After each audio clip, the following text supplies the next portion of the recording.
Hello, my name's Andy Schmuckler. One of the historical facts that I've found most exciting and sort of mind blowing is the idea that the coming of coffee to Europe had a major effect on the course of history.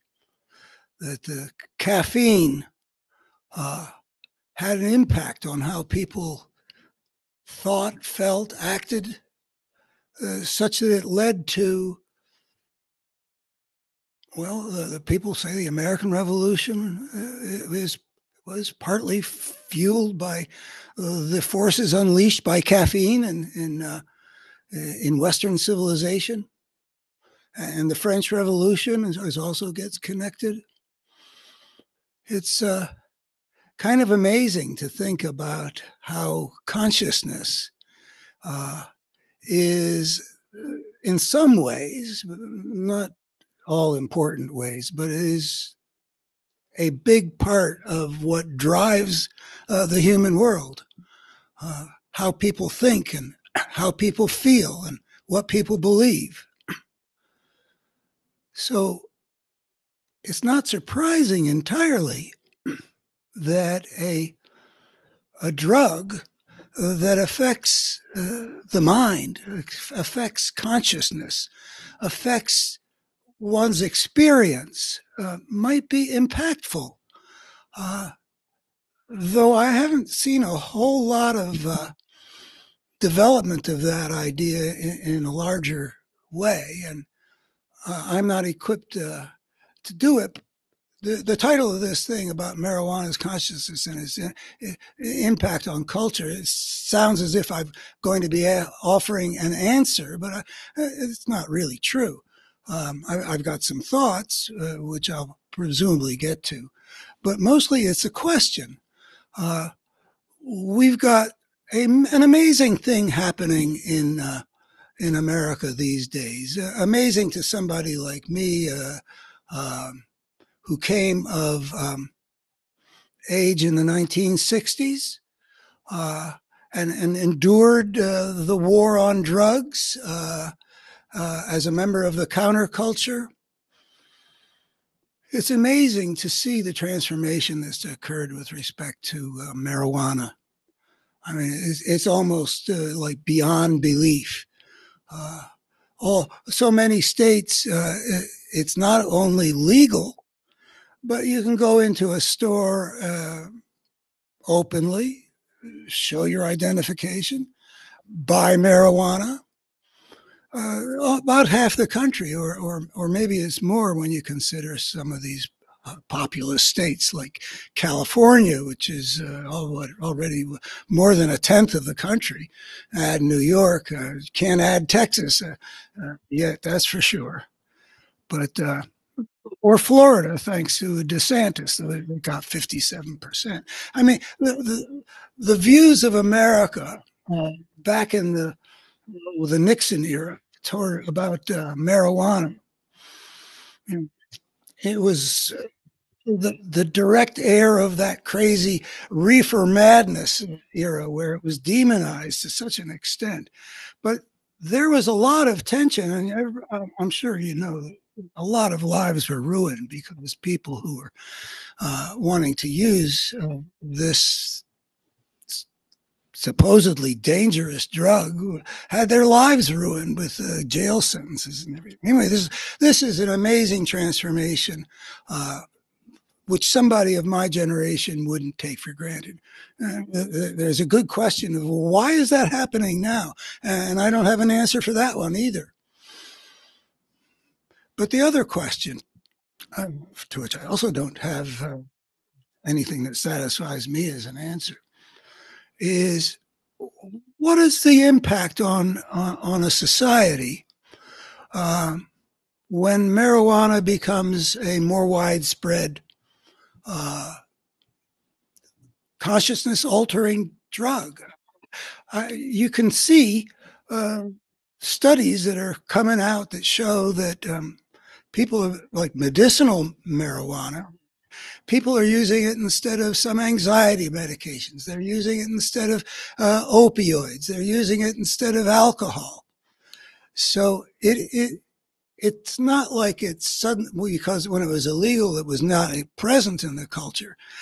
But there are real signs of a significant increase in the amount of marijuana being experienced by the 330 some million Americans. It's increasing in its use is increasing in every age group, except interestingly, the adolescent population or the young adult population, for whom it's apparently, if I understand the science, perhaps it isn't a good thing for adolescents because it perhaps has a detrimental effect on brain development. But as for the consequences other than that, this dangerous drug turns out to be pretty benign.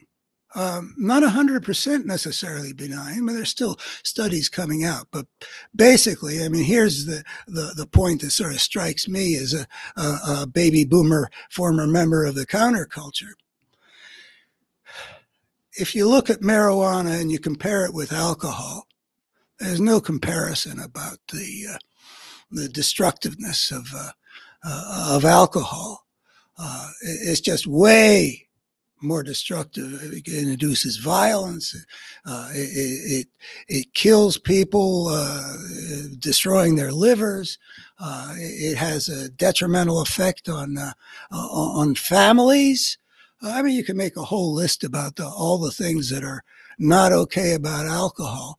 Plus, it's just coming out about causing cancer. Anyway, go back to Nixon's America and all those people who came home for a cocktail after work, and then went out and bashed in the lives of people who were drawn instead to this relatively more benign drug, marijuana, which they demonize. And apparently there are still people who are doing this. You can still hear people talking about how it increases the use by children, adolescents. You know, apparently the studies indicate, and I don't understand this either, but it does seem to be that when you legalize marijuana, the use by teenagers goes down. Why would that be? I don't know. But in any event, it's mistaken to do what a lot of these Luddites do about marijuana, which is to say a bunch of things like teenage use. But much of the culture is moving, and the speed with which it is moving is quite dramatic.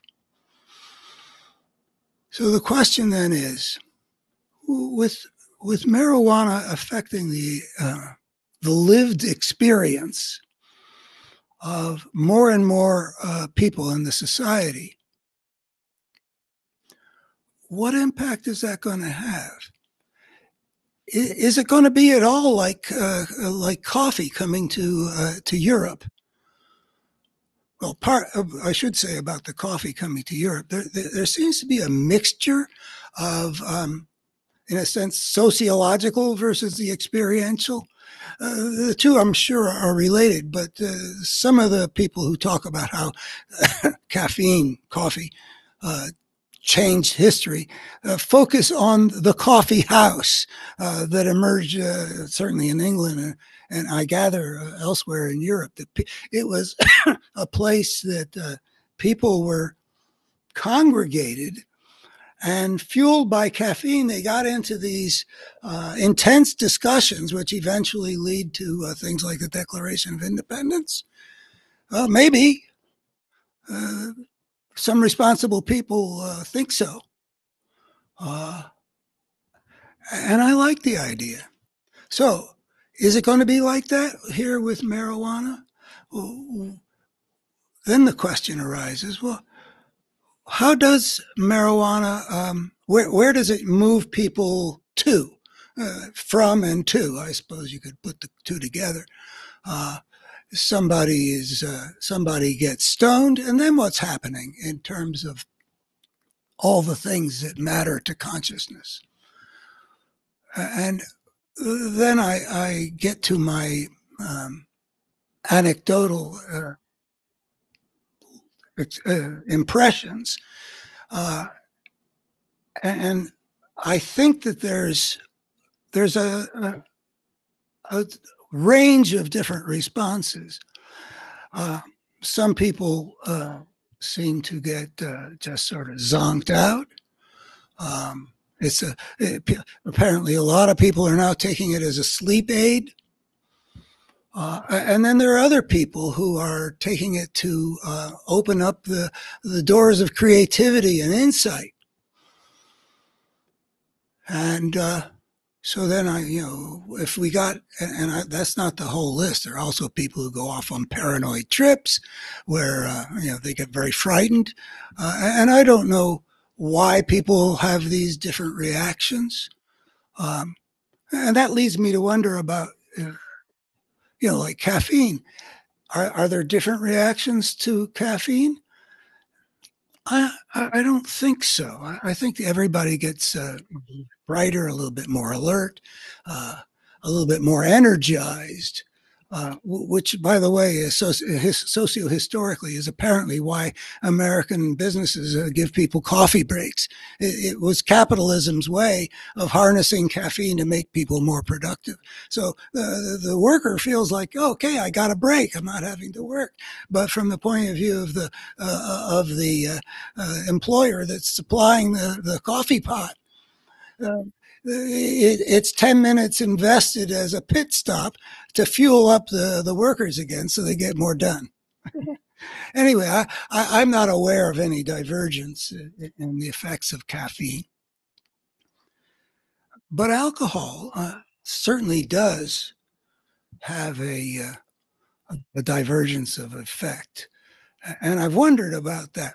I've wondered things like, well, if you think of the mean drunk, uh, as opposed to, say, the sloppy sentimental drunk, I've wondered about the mean drunk. If somebody seems like a nice guy and then he gets some alcohol in him and he becomes this belligerent son of a bitch, is this exposing something about who he really is, or is it to be understood in some other kind of purely physiological kind of a way? I, I think that people I've asked that question have come down more on no, it isn't necessarily he's basically a mean person and now it's exposed by the alcohol which dissolves inhibitions. But in any event, it seems to be true that people respond differently to drugs in general. I mean, not even just mind altering drugs. People have allergies to drugs, and I'm not a pharmacist, but I get the impression that the range of people's reactions to every prescription medication is, at least often, rather great. So we can ask the question about marijuana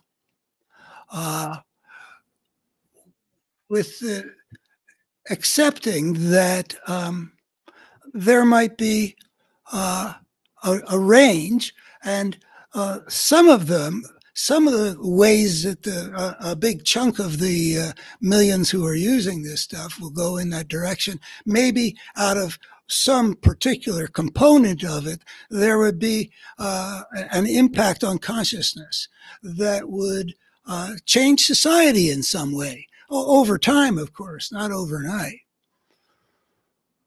So what would the impact, what is the effect of marijuana? And here I would like to propose the part that interests me, the part that I believe is an important truth about the impact of marijuana on consciousness. Whether it's, what percentage of the people have this experience, I don't know. But there are a lot of people who have the experience that marijuana facilitates letting go of habitual ways of thought, looking at things from a different perspective. having new insights about things. It's as if moving, a quarter away around the circle and looking back at the same thing from that different angle, seeing it differently. And the discovery of these that I don't have to only look at it that way, that there's more than one way of looking at things. That in itself seems to me to have a kind of an effect because there are so many people, or maybe a big part of a lot of people, where the idea that there's more than one valid way of looking at things is quite foreign. And that has an impact on the world. Because if you think that everybody else with a different slant on things is simply wrong or even maybe evil, then it becomes more difficult to have what I would consider to be the ideal social dialogue as the country has its conversations, or the culture has its conversations, and finds its way into the future. So I think, and this is what it looked like to me in Nixon's America. It looked to me like the people who used marijuana were less likely to buy the line that's handed down by authority. But maybe that was just the era where the people who used marijuana were like opposing the Vietnam War and wanted Nixon impeached and things like that, with his war on drugs. Maybe it was just, but no, I don't think so. I think that there is a way in which authority loses its monopoly.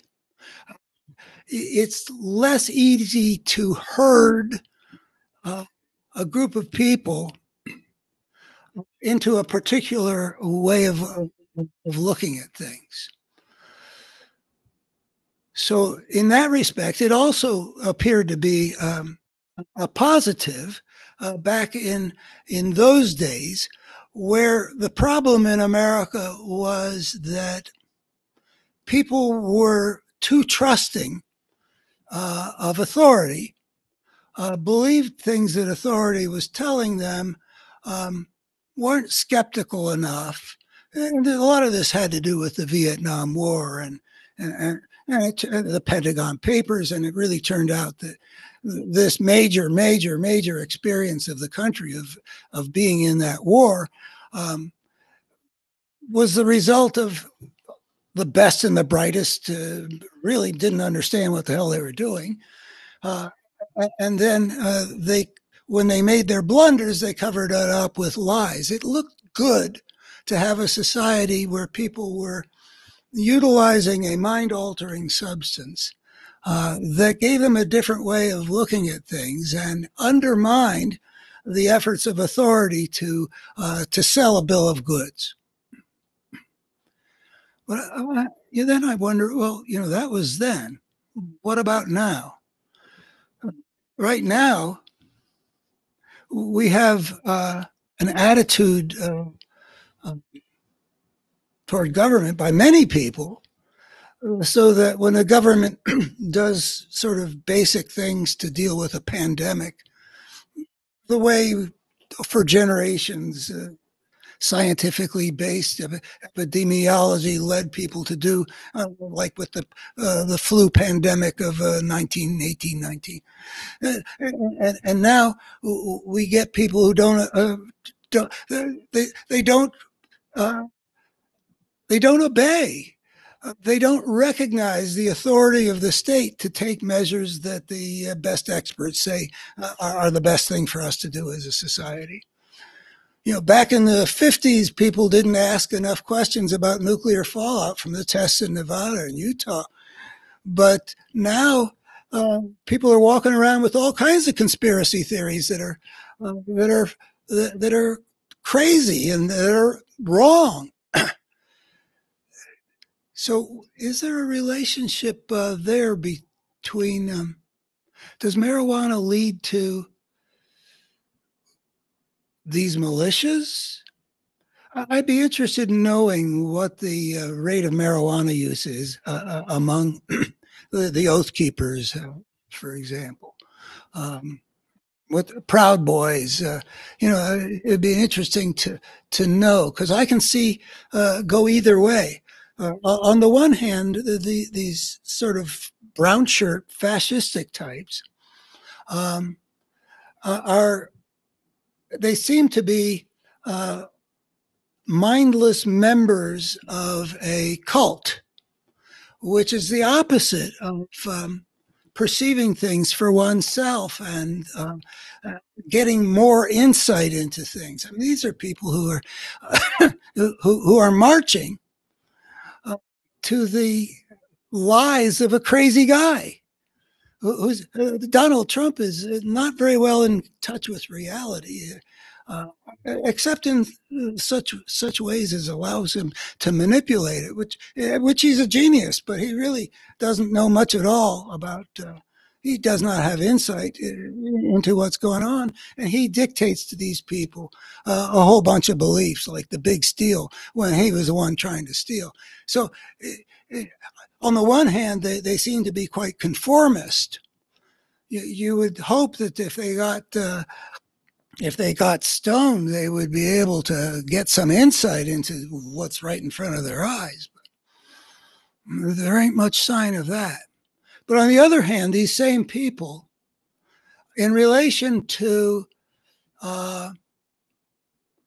the authority of the collective manifested in the state and manifested in taking to heart the basic teachings of American civilization, endowed by their creator with certain inalienable rights and the consent of the government. They don't seem to be buying what American civilization has long been selling, and they think of the government not as an authority that they respect, but rather as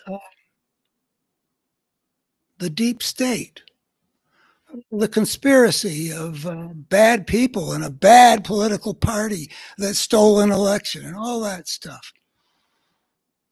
So I'd be interested to know about the marijuana use.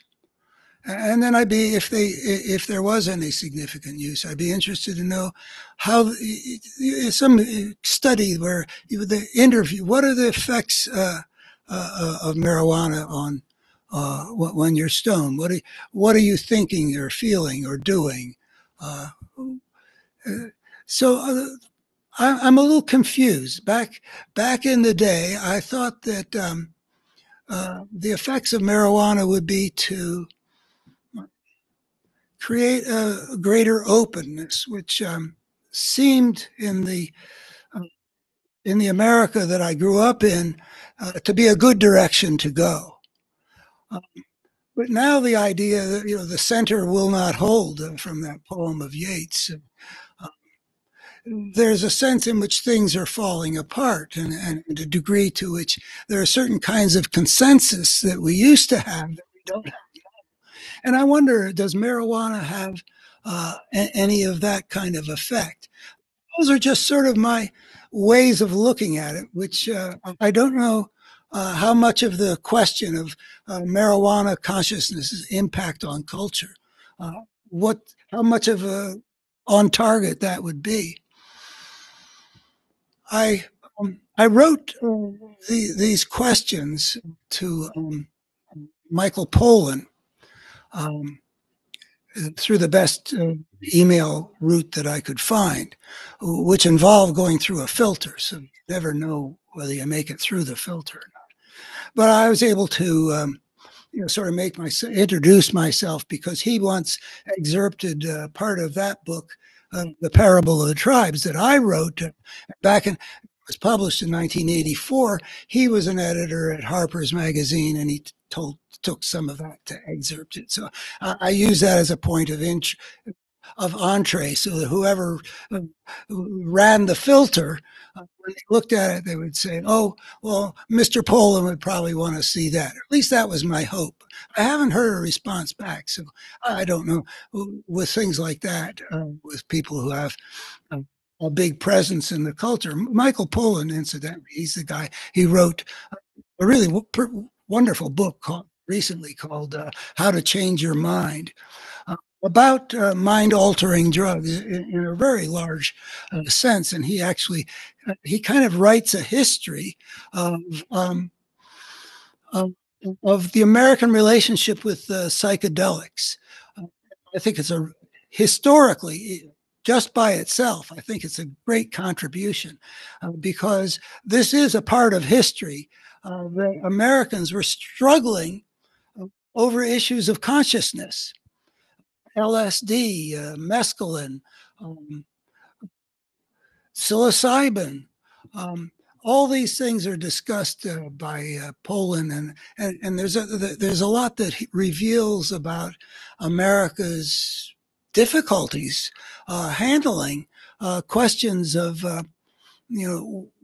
what are we to let people use to alter their consciousness. Society obviously thinks that that's a question which is important for the society. And on what basis do they decide? Which would be an interesting question. On what basis do they decide, on prohibition of alcohol, and then repealing prohibition?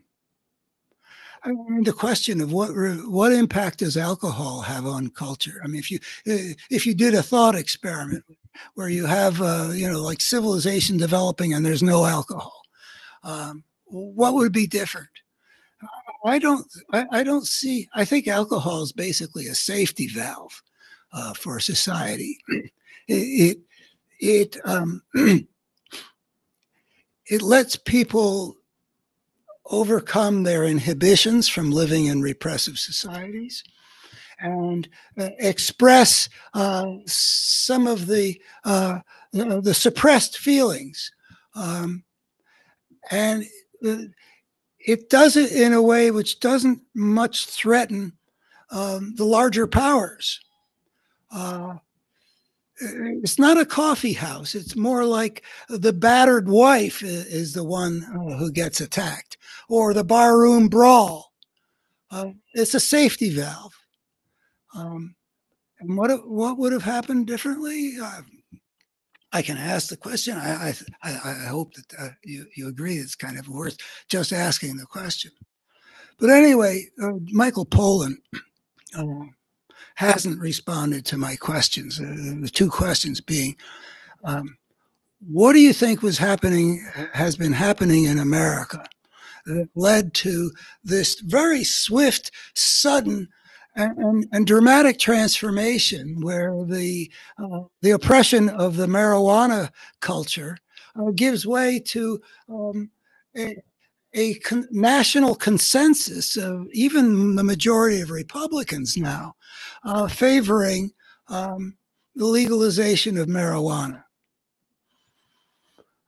I'm interested in what caused it, but now we're going. I also put some stress in my note to Michael Pollan that what especially interested me. I reminded him he's one of the ones that talked about the effects in his book, the effects of caffeine and the coffee house on the history of Western civilization.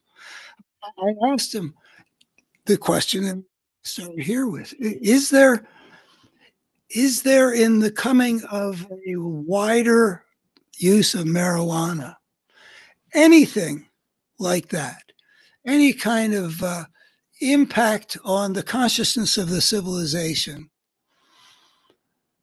that will take the culture or the society in a different direction than they would if marijuana were much less present? wide consciousness of a country. How many millions probably matters. You double the number of people. You can get to a tipping point where the influence of marijuana consciousness has an impact. I kind of thought that I might hear back from him because he's a very thoughtful guy, and if anybody would be able to advance a good understanding of that, I thought it would be he. But he had a filter, and if you don't hear back with people who are prominent, you don't know whether they just didn't feel like responding. I would have thought that he would have. I mean, but I tend to be always optimistic about potential responses to things. But I certainly would have been interested to know how he would answer either of those questions. And I hope that raising this question bubbles fruitfully in our social process, because we are in trouble right now as a society at the level of consciousness. We are also making changes in our relationship to chemicals that can change our consciousness, possibly in impactful ways. It's not clear that we're capable of making very wise decisions in general. So it pays to look at these things and ask ourselves, how do we deal with the existence of these chemicals when we have a real challenge to get the consciousness of our civilization into a rather different place, a place where we see values more fully for what they are, a place where we have enough understanding of what's going on in the world that we can get a handle on things, a place where we can rely on a substantial majority of the members of a democracy to make the clearly right choice, not the clearly wrong choice, as the American people recently did. I don't know where all this is heading. I don't entirely trust us to be good at navigating. But I am rooting for the directions in which we are going. I'm continually rooting for the federal government to get rid of this illegality that stands in the way. You can't even get a banking measure through this stupid Congress with the Republicans. Is just it's part of the ugliness of these times, that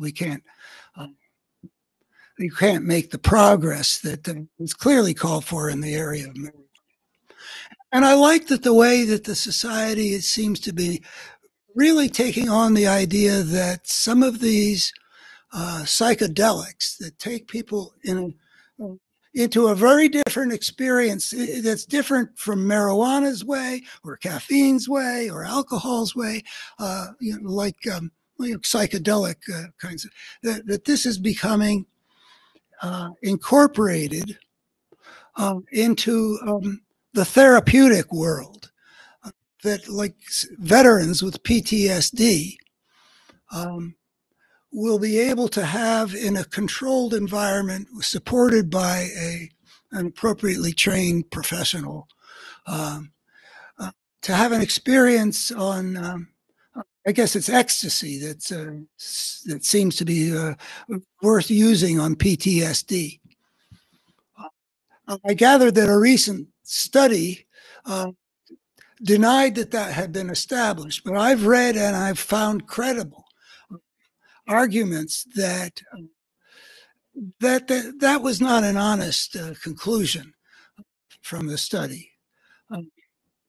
That the conflict in our society between those who are trying to open the path to altered states those who are trying to keep them closed. And that raises another question that interests me, which is how are we to understand these two groups? Um, what's the essential difference that differentiates the people who are trying to open the doors and the people who are trying to close them? I do believe that the openers are spiritually in a whole lot more whole place than the closers. I mean, just consider Ron DeSantis and his ugly campaign against marijuana legalization, acting as if you could smell it on the street, your rights as a citizen had been deeply infringed. Well, he's his own particular phenomenon, but it does seem as though that the people who are trying to keep this are not a particularly appealing group of people. But I do wonder. Okay, under a controlled therapeutic environment, but do we want to make it so that a person can walk into a store and buy a good dose of psilocybin, whether in the form of mushrooms or capsules, and off on their own, go wherever it is they go? I don't entirely know how to think about this. There's a part of me which would come down on the whole issue. Do you want to protect people from themselves? I don't assume that the majority of people who would take a dose of psilocybin as if it was going to, get a fifth of bourbon or something else that people can do. I don't know if I think that for a majority of them, it would be a healthy thing that happens. I've read a lot of stuff on a site called Erowid, where people describe how they've used drugs and their experience on this and that. And I must say, I found that there were a lot of people there who were really careless about the whole thing. There's one thing to use things in a spirit of respect for the realm of consciousness. That there's a kind of sacramental aspect of mind, of altering one's mind. And that is, I think, always been the spiritual insight. If you look at the wine cultures around the Mediterranean of 5,000 years ago, the wine was part of their religious observance. It had sacral meaning. Wherever there are mind-altering drugs, you can see that's the case. There's a sacralizing of what impacts consciousness, and that's because consciousness is the realm in which the sacred can have any existence. Nothing can be sacred if there's nobody who's experiencing it as having that kind of special quality. The special quality is something which has to be experienced as such. And so, wine, part of the Jewish and the Christian sacraments, even now. And I think about Native Americans and their use of tobacco. It was there was a sacrament about passing the peace pipe, and then you get a civilization in which a pack of cigarettes is available over the counter, and people, what do? They get addicted.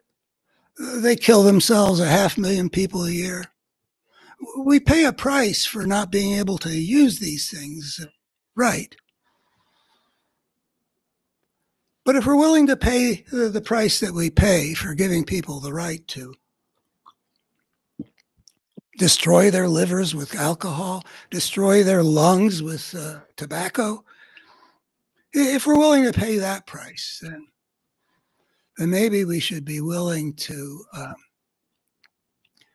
accept that our society is going to have a bunch of people who have used these things and have seen something about what's, well, that psychedelic dimension can have really profound spiritual truths that come, and spiritual passions that get unleashed. There was a lot that happened back like 1960 something to 1970 something, when LSD was a big part of the society. It facilitated the rise of certain really important values, like the value of taking care of the earth. So there were, if we were to make commercially available, and I don't know that we should, but if we did,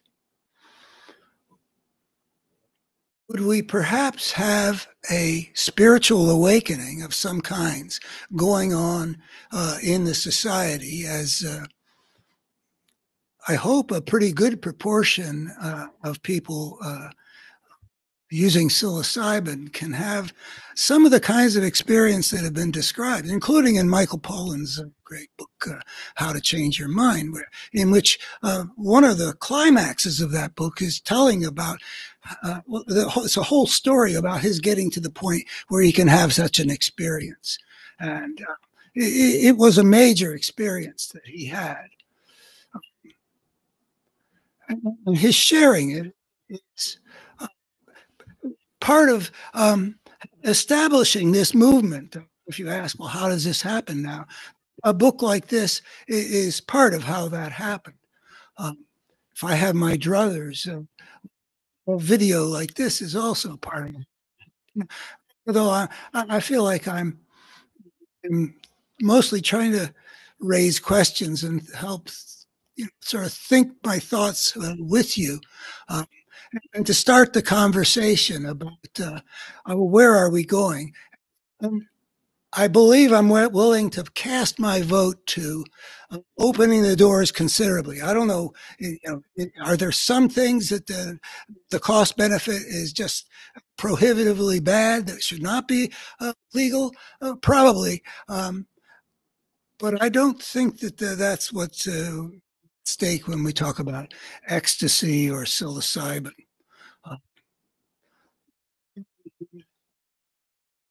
Do believe that on balance, it will help fuel a society's finding its way better. We've become a society in which a large proportion of people mistake the evil for the good. We're operating in a world in which people, a whole lot of people, are believing a whole lot of things that are not only not true, but are obviously not true.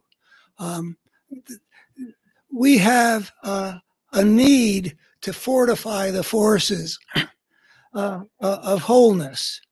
And if we can utilize mind-altering substances to increase the depth and range and fullness of our understanding, and give us a sense maybe of the spiritual meanings of what's at stake, like when democracy and fascism are embattled, that this is a place where we need to get fortified. And I think it's worth the price that some people will probably not use it very well. But, how many people go home in the weekend and then use alcohol in a way which is really not very healthy? A lot of people, I gather. So we as a free people need to open the doors to something greater than what occupies our consciousness now. And so the challenge is to find the right ways of opening it. And I think part of it that's not being very well addressed is for people who have some understanding of the value of whatever it is, wherever it is that marijuana or psilocybin or ecstasy take you, that there be a teaching going on in the culture to call attention to those values, to call attention to, in a sense, to say, this is the proper use. This is what can be gained. There is a religious dimension to the question of, shall we allow ourselves to alter our consciousness? Mormons don't, not even caffeine. There's therefore also a kind of a pseudo, meta-religious aspect to this question of how do we move our society so that people are achieving what these tools, these intellectual and spiritual tools, make it more possible to accomplish.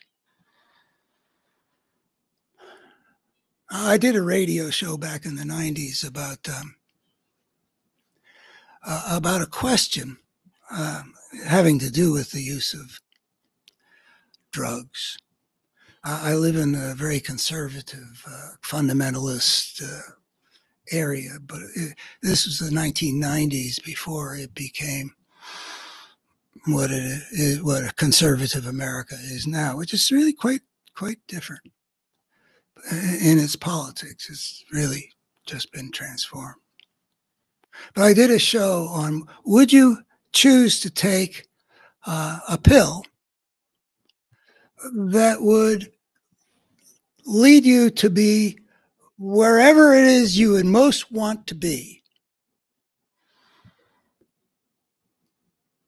and to live that experience from there? And in this conservative area, a whole lot of people said they wouldn't. And there was a real ethic of, in a sense, it's not, you got to play the cards that you got dealt. Wherever it is you are, that's where you're stuck. It's not legitimate to utilize anything to take you to a place you'd rather be. So I would assume that these are people who wouldn't take an antidepressant, people who wouldn't take, some medicine for ADHD, and I can sort of understand that ethic. And I take note of how many genuine spiritual practices tell you not to utilize drugs. And I can't say that I fully understand whether that's insight or, a form of us versus them. But, I am the way, the truth, well, there are many, our house has many mansions, and I don't see why you would close off the utilization of tools that have been provided by nature, and some tools that human beings are able to create. We're manipulating the entire planet. Why shouldn't we also apply that intelligence to manipulate our consciousness? We've become a creature that's got responsibilities that hunter-gatherers didn't, whether we're going to destroy the planet or not. I think we can use every tool that we can get.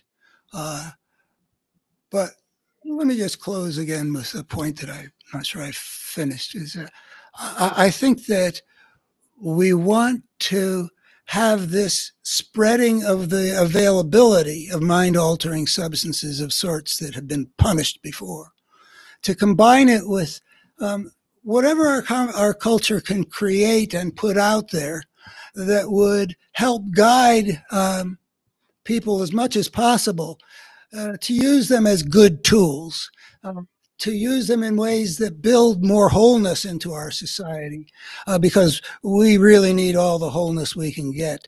The force for the good in America is way too weak, and the force that's destructive in America right now is way too strong. Let's work on this. Let's use these tools to accomplish it as best we can. It's a long-term project. We've gotten to a place that we're not going to get out of overnight. Those are some of my thoughts. If you want to see the larger worldview from which I'm speaking, look, please subscribe to my YouTube channel. But to see what I'm really all about, which is providing a coherent picture of the challenge that we face as the creatures that created civilization on this planet, please go to my website, abetterhumanstory.org, where I lay out something which I have some faith would be good, would have a beneficial impact if it could get out into the world and affect the consciousness of our civilization enough to make it more probable that we will survive as human civilization on this planet for the long haul, versus destroy ourselves, which both in the realm of nuclear war and environmental catastrophe, we've already shown that that is a possibility.